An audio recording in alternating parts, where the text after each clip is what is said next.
proposes is an entirely different system that's updated to present-day knowledge.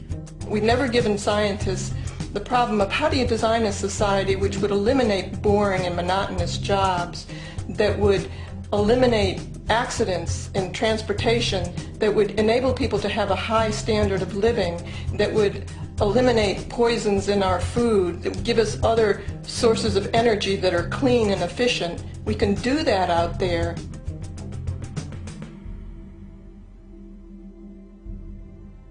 The major difference between a resource-based economy and a monetary system is that a resource-based economy is really concerned with people and their well-being, where a monetary system has become so distorted that the concerns of the people are really secondary, if they're there at all. The products that are turned out are for how much money you can get. If there is a problem in society and you can't earn money from solving that problem, then it won't be done.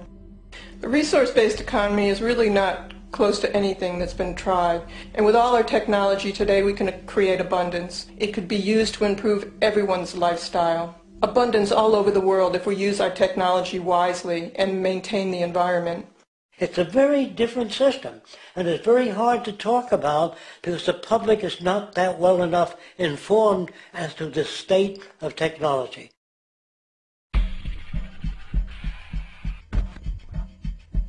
At present, we don't have to burn fossil fuels.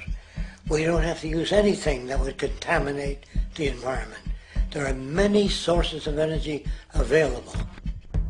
Alternative energy solutions pushed by the establishment, such as hydrogen, biomass, and even nuclear, are highly insufficient, dangerous, and exist only to perpetuate the profit structure that industry has created. When we look beyond the propaganda and self-serving solutions put forth by the energy companies, we find a seemingly endless stream of clean, abundant, and renewable energy for generating power. Solar and wind energy are well known to the public, but the true potential of these mediums remains unexpressed. Solar energy, derived from the sun, has such abundance that 1 hour of light at high noon contains more energy than what the entire world consumes in a year. If we could capture 1/100% of this energy, the world would never have to use oil, gas, or anything else. The question then is not availability, but the technology to harness it. And there are many advanced mediums today which could accomplish just that, if they were not hindered by the need to compete for market share with the established energy power structures. Then there's wind energy. Wind energy has long been denounced as weak, and due to being location-driven, impractical. This is simply not true. The U.S. Department of Energy admitted in 2007 that if wind was fully harvested in just 3 of America's 50 states, it could power the entire nation. And then there are the rather unknown mediums of tidal and wave power. Tidal power is derived from tidal shifts in the ocean. Installing turbines which capture this movement generates energy.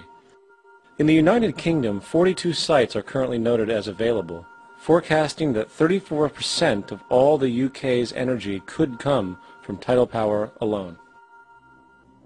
Wave power, which extracts energy from the surface motions of the ocean, is estimated to have a global potential of up to 80,000 terawatt-hours a year. This means 50% of the entire planet's energy usage could be produced from this medium alone. Now, it is important to point out that tidal, wave, solar, and wind power requires virtually no preliminary energy to harness, unlike coal, oil, gas, biomass, hydrogen, and all the others. In combination, these 4 mediums alone, if efficiently harnessed through technology, could power the world forever. That being said, there happens to be another form of clean, renewable energy which trumps them all: geothermal power. Geothermal energy utilizes what is called heat mining, which, through a simple process using water, is able to generate massive amounts of clean energy. In 2006, an MIT report on geothermal energy found that 13,000 zettajoules of power are currently available in the Earth, with the possibility of 2,000 zettajoules being easily tappable with improved technology. The total energy consumption of all the countries on the planet is about half of a zettajoule a year. This means about 4,000 years of planetary power could be harnessed in this medium alone. And when we understand that the Earth's heat generation is constantly renewed, this energy is really limitless and could be used forever. These energy sources are only a few of the clean, renewable mediums available, and as time goes on, we will find more.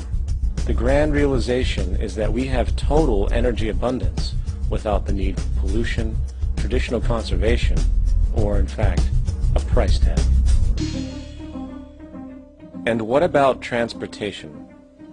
The prevailing means of transportation in our societies is by automobile and aircraft, both of which predominantly need fossil fuels to run. In the case of the automobile, the battery technology needed to power an electric car that can go over 100 miles an hour for over 200 miles on one charge exists, and has existed for many years.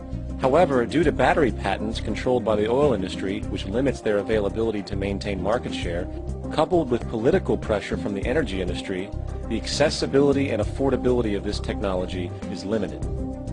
There is absolutely no reason other than pure, corrupt profit interest that every single vehicle in the world cannot be electric and utterly clean, with zero need for gasoline.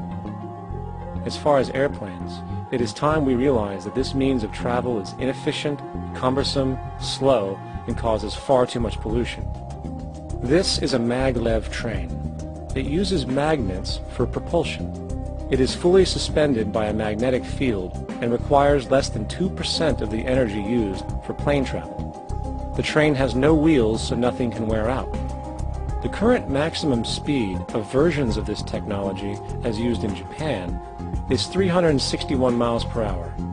However, this version of the technology is very dated. An organization called ET3, which has connections with the Venus Project, has established a tube-based maglev that can travel up to 4,000 miles per hour in a motionless, frictionless tube, which can go over land or underwater. Imagine going from LA to New York for an extended lunch break, or from Washington, D.C. to Beijing, China in 2 hours. This is the future of continental and intercontinental travel, fast, clean, with only a fraction of the energy usage we use today for the same means. In fact, between maglev technology, advanced battery storage, and geothermal energy, there would be no reason to ever burn fossil fuels again. And we can do this now if we were not held back by the paralyzing profit structure. Now, America is inclined toward fascism. It has a propensity by its dominant philosophy and religion to uphold the fascist point of view. American industry is essentially a fascist institution. If you don't understand that, the minute you punch that time clock, you walk into a dictatorship. We're given notions about the respectability of work, and I really look at it as being paid slavery. They're brought up to believe that you shall earn your living by the sweat of your brow. That holds people back, freeing people from drudgery, repetitive jobs which make them ignorant. You rob them. In our society, that is a resource-based economy, machines free people. You see, we can't imagine that as we've never known that kind of world.